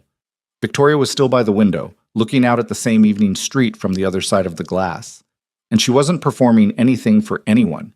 And she looked exactly like what she was, a person at the beginning of something enormous, holding herself together by force of will and the unfamiliar, fragile thing that was starting to look, despite everything she'd taught herself about not doing this, a little bit like hope. Liam went back inside. There was a lot still ahead of them. He'd deal with it like he dealt with everything. one thing at a time, starting with what was in front of him. Birch's Saturday assessment took 4 hours. He arrived at 8 in the morning with 2 equipment cases and a young colleague named Dr. Sasha Petrov, a neurophysiologist in her mid-30s who moved through the rental house with the quiet efficiency of someone accustomed to setting up clinical equipment in non-clinical spaces. She didn't say much, but she was careful and precise, and treated Victoria with the matter-of-fact directness that Victoria had always preferred to careful gentleness. Liam was not in the room for the assessment. He sat in the kitchen and drank coffee and helped Noah with a school project about state capitals that Noah had remembered at 9 the previous evening, with the specific casual timing children deploy when they want to induce maximum parental stress. They spread a map across the kitchen table, and Noah filled in the blanks while Liam helped him with the ones he missed, and tried not to listen too hard to the sounds from down the hall. It was a long 4 hours. When Birch came to the kitchen doorway, his face was composed in the careful way of a physician who has learned to manage the gap between what he knows and what the person in front of him needs to hear and how. "Noah," Liam said, "why don't you take the map to your room and finish the last column?" Noah picked up the map with the unhurried compliance of a child who has learned to read certain tones in his father's voice. He nodded once to Birch on his way past, with the grave courtesy that strangers sometimes found disconcerting in an 8-year-old. Birch sat down. He put both hands flat on the kitchen table. "There are pathways," he said. Liam's chest did something complicated. "Viable ones." More than I expected, honestly. Sasha's EMG data shows residual activity in 3 muscle groups below the injury level that shouldn't be present in a complete lesion. The sensory testing shows partial preserved function in 2 dermatomes on the left side. He paused. "These aren't strong signals. They're attenuated, thin, like a wire that's been corroded. But they're there. After 30 years, they're there." What does that mean for recovery? It means there's a foundation to build on. It means the neural architecture was never entirely severed. It was suppressed, understimulated, left to atrophy without any intervention. The question now is how much function we can restore through intensive rehabilitation, neuromuscular stimulation, and time. He was quiet for a moment. "I want to be honest with you about what intensive means. I'm talking about a program that makes what she experienced at Mercy General look like a wellness retreat, daily sessions, some days twice daily, functional electrical stimulation, weight-bearing programs, aquatic therapy, manual therapy. There will be pain. There will be setbacks that feel like losses. There will be days when the data shows progress and her body doesn't feel it." He looked at Liam steadily. "And there will be days when her body does feel it. When something moves that wasn't moving before. Those days are..." He paused, choosing the word. "Those days are what you work toward." Does she know all of this? I just told her. She asked me 3 follow-up questions, all of them practical and precise, and then she said she wanted to start Monday. A slight pause. She also said she wanted you in the room when we discussed the program structure. She said, and I'm quoting, "He's going to be part of this whether we formalize it or not, so we might as well be organized about it." Liam looked at the kitchen table for a moment.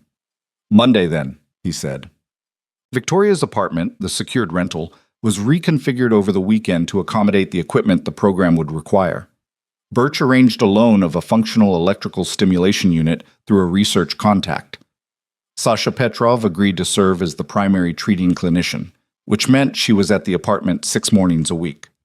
A physical therapist named Joel, who had worked with Birch's former research program and was one of approximately 11 people in the country with meaningful experience in this specific type of incomplete SCI rehabilitation, drove up from 2 hours south and agreed to lead the manual therapy and weight-bearing components. It was not a smooth process getting all of this assembled. There were equipment delays and scheduling conflicts and a territorial dispute between Joel and Sasha on the second day that required Birch to mediate with the tired patience of a man who had seen this particular friction before. The insurance question was a separate disaster. The program didn't fit neatly into any coverage category, and Victoria's corporate insurance structure was currently in legal limbo along with everything else connected to the Hale Trust. Claire was working on it. In the meantime, Victoria was paying for it herself from personal liquid assets that were outside the trust's reach. She didn't mention the money. She mentioned the program constantly, asking questions, pushing on timelines, wanting to understand the mechanism behind every intervention in a way that Sasha initially found challenging and then came to appreciate, because a patient who understood why she was doing something was more likely to do it correctly.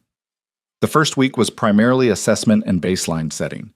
The second week was when the work started in earnest. Liam was there most mornings. He'd taken a 2-week leave from Mercy General.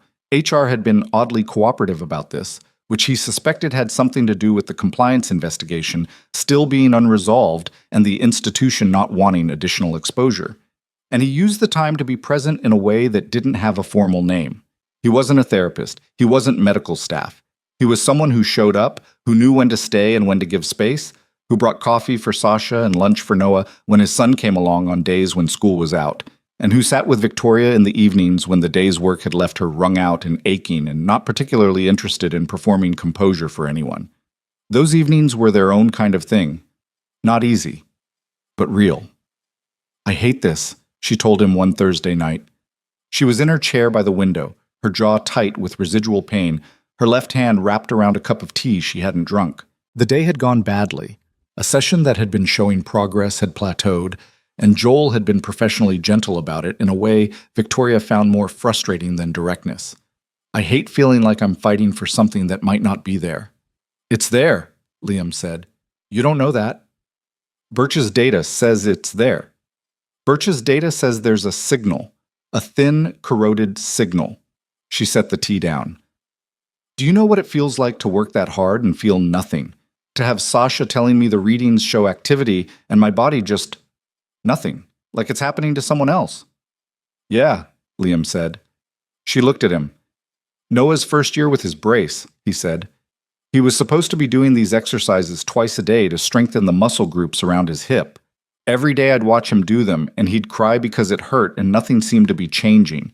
For 2 months, nothing seemed to be changing." He paused. And then one day his PT measured his gait and said the improvement was significant. He'd been improving the whole time. We just couldn't see it. Victoria was quiet for a moment. "That's not the same situation." "No," Liam said, "but the feeling is the same. Working hard and not being able to see the point. That part is the same." She looked at him with the dark, precise eyes that didn't miss much. "You're very patient," she said. Not a compliment exactly. More like an observation that had something behind it. "I'm really not," Liam said. "I'm just here." She picked up the tea, drank some of it. "How is Noah's gait now?" "Better. Not perfect. He's going to need the brace probably through high school, but better." He paused. "He doesn't let it slow him down much. He just adapts his route, figures out how to get where he's going a different way." Victoria looked at the window. The city was its nighttime self outside, lit and indifferent. "I want to walk," she said, not dramatically, just as a fact, stated plainly. "I know that might not happen. I know the timelines are long and the outcomes are uncertain, but I want it. I've been pretending for 20 years that I didn't want it because wanting it and not getting it was too much. It was easier to not want it." She set the cup down again. "I'm done with easier." Liam nodded slowly. "Then we keep going," he said. The legal case was moving on a parallel track to the rehabilitation, and it moved with the particular grinding, uneven rhythm of institutional investigations, periods of apparent stillness followed by sudden lurches forward. The State Financial Crimes Unit formally opened an investigation into the Hale Family Trust in the 4th week of May. This was public, which meant it was in the news, which meant Victoria's name was attached to phrases like alleged financial manipulation and contested trust structure in ways that were technically accurate and contextually misleading, and which required Claire to issue a carefully worded statement clarifying that Victoria was the victim of the alleged misconduct, not a party to it. Forsyth's attorneys fought back with considerable force. They filed motions, challenged procedures, questioned document provenance, and maintained at every turn that their client had acted in good faith within the structures established by the late Robert Hale, and that the entire investigation was a product of a coordinated manipulation campaign engineered by a former hospital employee. They were expensive, strategic, and genuinely good at their jobs. Gerald Forsyth himself appeared in one press photograph, taken outside a courthouse, wearing a dark suit and a composed expression that communicated nothing. He looked like what he was, a man who had spent 24 years in boardrooms and knew how to present himself under scrutiny. He had not yet been charged with anything. The investigation was ongoing. Marcus Webb had been placed on administrative leave by Mercy General pending the medical board review. The hospital had issued a statement saying it was cooperating fully with all relevant inquiries, which was the institutional equivalent of covering your face while running. Liam's name was in 2 news articles. The first described him as a hospital maintenance worker who had raised concerns about a patient's care, accurate, stripped of all context. The second, planted by Forsyth's camp and published in a business-focused outlet, described him as a low-income single father with a history of accessing restricted areas of his workplace who had inserted himself into the life of a billionaire patient. This one included the phrase, questions about motive, without ever specifying what the questions were. He read that one in the parking lot of Noah's school while waiting for pickup. He read it twice. Then he put his phone in his pocket and watched the school doors until Noah came out, listing slightly to the left the way he always did at the end of a long day when his hip was tired. "How was school?" Liam said. "We did fractions," Noah said. "They're not that hard." "Good." Noah studied him as they walked to the car. "Dad, is that bad thing still happening?" "Which bad thing?" "The one that makes you look like that." Liam unlocked the car. "It's still happening, but it's going okay." "Is the lady okay?" "The one you help." Liam looked at his son over the roof of the car. "She's working really hard at something difficult," he said. "She's doing okay." Noah got in the car. "I hope she gets better," he said simply, and put his seatbelt on. Liam got in and sat for a moment before starting the engine. "Me too, bud," he said. The 3rd week of June brought 2 things on the same day. The first, Claire called in the morning with the news that the forensic accounting team had completed their preliminary report on the trust structure, and the findings were, in her word, unambiguous. The layered transactions, the management services agreements, the affiliated entities.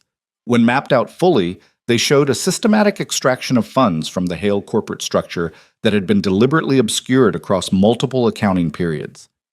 The Financial Crimes Unit was moving toward formal charges. Claire estimated 60 to 90 days before an indictment. The second, Victoria called Liam at 3 in the afternoon. He was at the apartment anyway. He'd been working remotely that week, coordinating logistics for a new supply chain in Birch's expanded program. So he was in the kitchen when his phone buzzed and he saw her name. "Come to the therapy room," she said. The therapy room was what they'd started calling the large living space that had been cleared and reconfigured with the parallel bars and the mat table and the FES equipment and all the other machinery of the program. When Liam pushed open the door, he found Sasha standing near the wall with her tablet, Joel positioned at the end of the parallel bars with his arms crossed, and the careful expression of a man trying not to react too visibly to something, and Victoria. Victoria was at the start of the parallel bars, both hands gripping the rails. Weight partially shifted forward. "How long has this been happening?" Liam said. "Don't make it a thing," Victoria said with some difficulty. "I'm not making it a thing." "Your face is making it a thing." "My face is just my face." Sasha from the wall. "The sensory data shifted 6 days ago. We've been doing weight-bearing progression since Monday. Today she wanted to try active weight shift without the harness." Victoria's jaw was set in the way it got when she was working against something. Her arms were taking most of the load, but there was something different in how she was positioned. A slight forward engagement of the hips, an angle in her lower back that hadn't been there before. "I'm not going to walk," she said. "Don't stand there looking like that. I want to shift my weight. I want to feel it." "Okay," Liam said. He moved to the side of the bars and stood there while she worked. It took about 3 minutes of concentrated effort, small adjustments, Sasha quietly calling cues, Joel repositioning slightly at the far end. Victoria's breath was audible, controlled and deliberate, the way it got when she was treating pain like an administrative problem to be managed. And then she shifted her weight forward onto her left leg. Not fully. Not dramatically. A partial weight transfer, maybe 30%. Her hands were still on the rails. Her arms were still working, but her leg took weight. She made a sound, not a cry, not a gasp, something smaller and more private than either. Just a single involuntary sound, like something had surprised her from inside. She held it for 6 seconds. Then her arms took back the load, and she settled. Nobody in the room spoke for a moment. "How did that feel?" Sasha said. Victoria looked at the end of the bars. Her face was doing several things at once, none of them quite resolving into an expression that could be named neatly. "Strange," she said. Her voice was not entirely steady.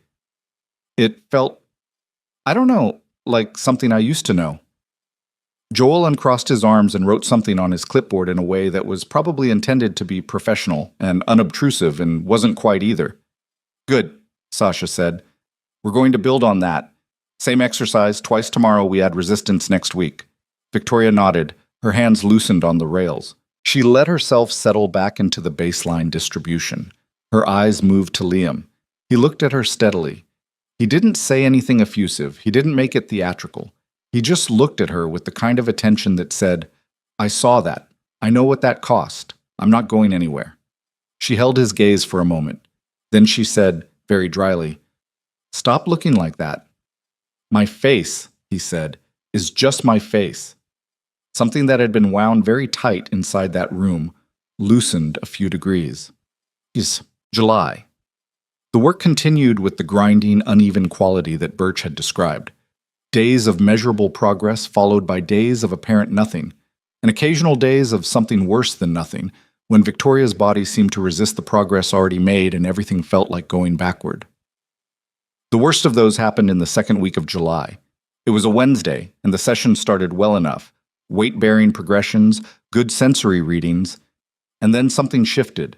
The signals dropped. Victoria's left leg refused to respond to the FES cues the way it had been responding for 2 weeks. She worked for 40 minutes on something that had felt within reach and couldn't get back to it. She didn't cry. She wasn't someone who cried easily, and she'd understood from the beginning that this was going to happen. But there was a particular quality to the silence she retreated into afterward. Sitting by the window, not looking at anything, a stillness that was different from her usual self-containment. This one had a hollow center. Liam sat in the room with her and didn't say anything useful for a while. He brought her water. She didn't drink it. He sat in the chair across from her and looked at his hands. "I keep thinking about the sessions at Mercy General," she said eventually. Her voice was flat. "I used to sit in those sessions and feel nothing and tell myself the protocol was appropriate and Webb knew what he was doing, and the entire time—" She stopped. "I wasted 8 months there. I've been wasting 25 years. "You didn't waste anything," Liam said. "I didn't fight hard enough." "You didn't know what you were fighting," he said. "That's different." He looked at her. "You were a 5-year-old kid who got hurt and then spent the next 25 years being managed by people who had decided what your life was going to be. You adapted. You built something extraordinary anyway. That's not waste. It doesn't feel... I know it doesn't feel like that today." He leaned forward with his elbows on his knees. "Today is a bad day. Bad days feel like the whole story. They're not the whole story." She looked at him. Her eyes were dark and tired and not particularly receptive to comfort. "You always know what to say." "I almost never know what to say," he said. "I'm just here long enough for something useful to come out eventually." The ghost of something moved across her face. Not quite a smile. The idea of one. "Liam," she said. "Yeah." A pause. "What is this? What are we doing?" She said it directly and without particular drama. The same way she asked questions in boardrooms, he suspected, wanting the actual answer, not the managed one. He considered it honestly. "I don't know exactly," he said. "I know that I'm here because I want to be here. That the work part of this and the other part of this, I don't know where one ends and the other starts anymore." "Is that a problem for you? Is it a problem for you?" She was quiet for a moment. "I've spent my adult life keeping people at a specific distance," she said. "It was very efficient. Nobody got close enough to see the parts I didn't want seen." Another pause. "You saw them anyway, before I had a chance to manage the distance." "Yeah," he said. "I don't know what to do with that," she said. Simply, without performance. "You don't have to do anything with it right now," he said. "We can just..." He gestured vaguely at the room, at the equipment, at the shared weight of everything that had led them here. "We can just keep doing this." She looked at him for a long moment. "Okay," she said. It wasn't a resolution, it wasn't a declaration. It was just two people in a room with a lot of hard work still ahead of them, deciding to stay in it together. That was enough for now. In August, the indictment came. Gerald Forsyth was formally charged with financial fraud, breach of fiduciary duty, and conspiracy to defraud in connection with his management of the Hale Family Trust. The charges were extensive. Claire's contact at the Financial Crimes Unit told her privately that the full accounting, when it was complete, was likely to reveal a figure north of $600 million extracted from the Hale corporate structure over 24 years. Webb was separately charged with falsification of medical records and professional misconduct. The medical board had completed their review, and their findings were damning. The manufactured notation, the suppressed documentation, the departures from standard clinical practice, all of it was on record now. All of it was public. The day the indictments were announced, Liam was at the apartment when Victoria got the call from Claire. He watched her face as she listened. She was very still, the way she was still when things were large. When she hung up, she sat with her